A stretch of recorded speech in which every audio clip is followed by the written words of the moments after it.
Hey, coucou tout le monde. Et voilà, je suis de retour pour une nouvelle vidéo avec un nouveau sujet, bien sûr. Aujourd'hui, le thème de la vidéo va être le touch and go. Et en anglais, on dit Touch. touch and go. Yeah.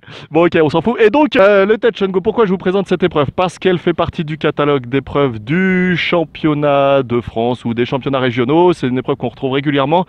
Et elle permet donc de jauger la qualité de l'atterrissage pour les pilotes. Et cet atterrissage par rapport aux autres atterrissages de précision que je vous ai déjà présentés s'effectue au moteur. Alors on a 3 carrés de 10 mètres de côté, le premier. Le deuxième, il fait 3 mètres de côté. Et le troisième fait 1 mètre de côté. Les points sont plus importants, plus le carré est petit. Et le pilote choisit dans quel carré il souhaite se poser et redécoller. C'est en fonction des conditions météo du jour ou en fonction du niveau du pilote, et ou les deux évidemment.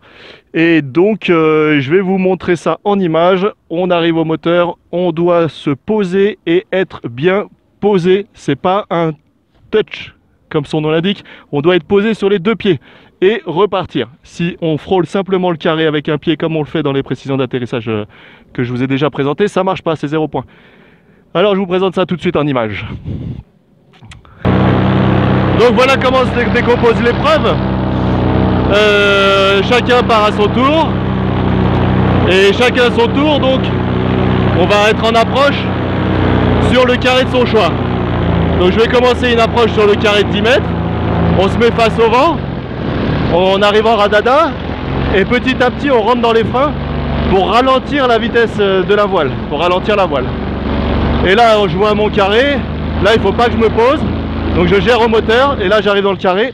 J'arrondis. Il reste la moitié des freins à peu près. Je peux marcher et ressortir du carré. Voilà. Et je peux redécoller en dehors du carré bien sûr. Et je remets les gaz et c'est reparti.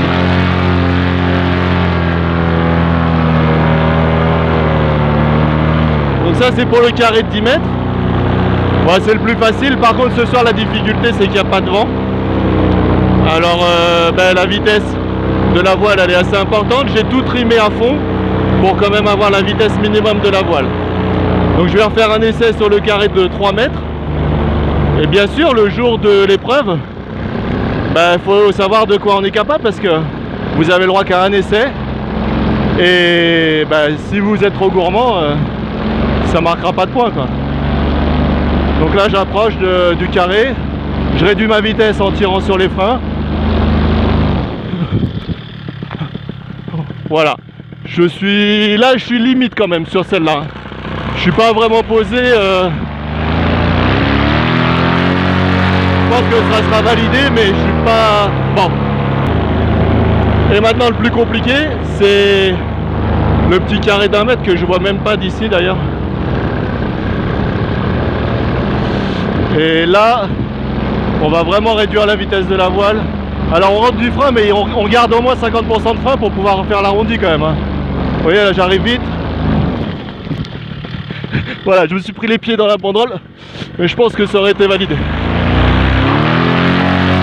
Alors maintenant, pourquoi cette épreuve existe? C'est simple, si un jour vous êtes avec un copain qui se vache et que malheureusement le terrain pour vous poser il est un petit peu inhospitalier, vous aurez toujours la possibilité, vous, en connaissant cette épreuve et de quoi vous êtes capable, de venir vous poser en travers d'un chemin. Vous voyez, là j'ai un chemin, je ne peux pas me poser ailleurs, et ça me permet de me poser dans le chemin. Voilà, donc voilà pourquoi cette épreuve existe. Bon voilà, cette vidéo est maintenant terminée. J'espère que ça vous a plu. Je vais pouvoir aller me poser devant mon cadreur. Et je dis quoi? On dit quoi? On dit merci Franck pour la vidéo et pour le cadrage. Merci beaucoup. Allez, je vous dis à la prochaine. Ciao.